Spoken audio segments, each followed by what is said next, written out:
বড় big size একটা pizza বানাইছি। রেস্টুরেন্টে গেলে এই বড় সাইজ পিজাটা মিনিমাম 2500 টাকার মতো লাগবে, বাট আমি খুবই কম খরচে এই পিজাটা বানাইছি, আপনারা দেখলেই বুঝতে পারবেন। আমি 2 কাপের মতো নিয়ে নিয়েছি ময়দা, সেই সাথে এখানে প্রায় 3 টেবিল চামচের মতো নিয়েছি চিনি, আর এখানে গুঁড়া দুধ দিয়ে দিচ্ছি 1.5 টেবিল চামচের মতো।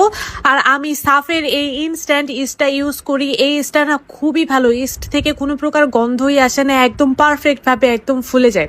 যাই হোক, সামান্য একটু লবণ দিয়েছি, আর এখানে প্রায় 1.5 চা চামচের মতো ইস্ট দিয়ে দিয়েছি। ওগুলোকে একটু মিশিয়ে নেওয়ার পর এখানে হালকা কুসুম গরম পানি দিয়ে একটা খুব সুন্দর মুথে মুথে ডো বানিয়ে নেব। আর এই ডোটাকে আমি প্রায় 5 মিনিট খুব ভালোভাবে মথে নিয়েছি। ভালোভাবে মথা শেষ হয়ে গেলে এখানে প্রায় 2 টেবিল চামচের মতো তেল দিয়ে তারপর এটাকে আবারও খুব ভালোভাবে মথে নিচ্ছি। আপনারা হয়তো স্ক্রিনে দেখে বুঝতেই পারতেছেন, যত ভালোভাবে মথবেন ততটাই কিন্তু বেস্ট হবে পিৎজার ক্রাস্টটা। খুব ভালোভাবে মথে নিয়েছি, এখন উপরে একটু তেল দিয়ে তারপর এটাকে আমি রেস্টে রেখে দেবো প্রায় 2 ঘন্টার জন্য। আমি চিকেনটাকে রেডি করে নেব। আদা রসুন বাটা দিয়ে দিয়েছি, লাল মরিচের গুঁড়া দিয়ে দিয়েছিলাম, টমেটো সস, সয়া সসও দিয়েছি, তারপর এখানে একটুখানি দিয়ে দিলাম ফিশ সস আর ওয়েস্টার সস একটু দিয়েছি, তারপর সামান্য একটু লবণ দিয়ে এটাকে খুব ভালোভাবে মেখে মেরিনেট করে রেখে দেবো। আপনাদের বাসায় যদি এতগুলো সস না থাকে তাহলে টমেটো সস আর একটু ম্যাজিক মশলা দিয়ে দিবেন, তাহলে কিন্তু এটা পারফেক্ট ভাবে হয়ে যাবে।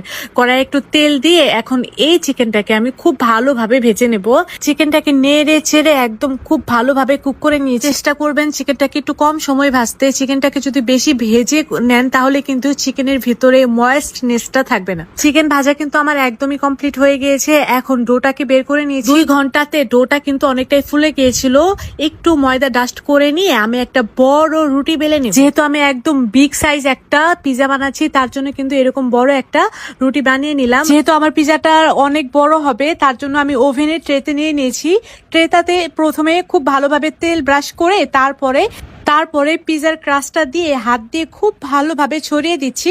আর এখন আমি একটা কাঁটা চামচ দিয়ে একটু ছিদ্র ছিদ্র করে দিচ্ছি যেন ক্রাস্টটা ফুলে না ওঠে। তারপরে এখানে দিয়ে দিচ্ছি টমেটো সস। আমার কাছে পিজা সসের থেকে টমেটো সস দিয়ে পিজা খেতে বেশি টেস্ট লাগে, তার জন্য আমি টমেটো সসটাই সবসময় ইউজ করি। তারপরে এখানে দিয়ে দিচ্ছি অনেকগুলা চিকেন আর দিয়ে দিয়েছিলাম সসেস।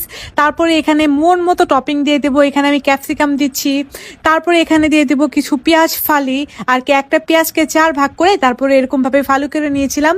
এখন পালা মজারেলা চিজের, আর এই চিজটা এখন একদম ভরপুর ভাবে দিতে হবে। চিজ দেওয়ার সময় কিন্তু একটু কিপটামি করা যাবে না, চিজটা একদম মনের মাধুরী মিশিয়ে দিবেন, তাহলে দেখবেন যে আপনাদের পিজাটা আসলে কত বেশি টেস্টি হয়।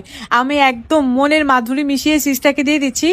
আমি উপরে আবারও একটু টমেটো সস দিয়ে দিলাম। এখন উপরে আবারও চিকেন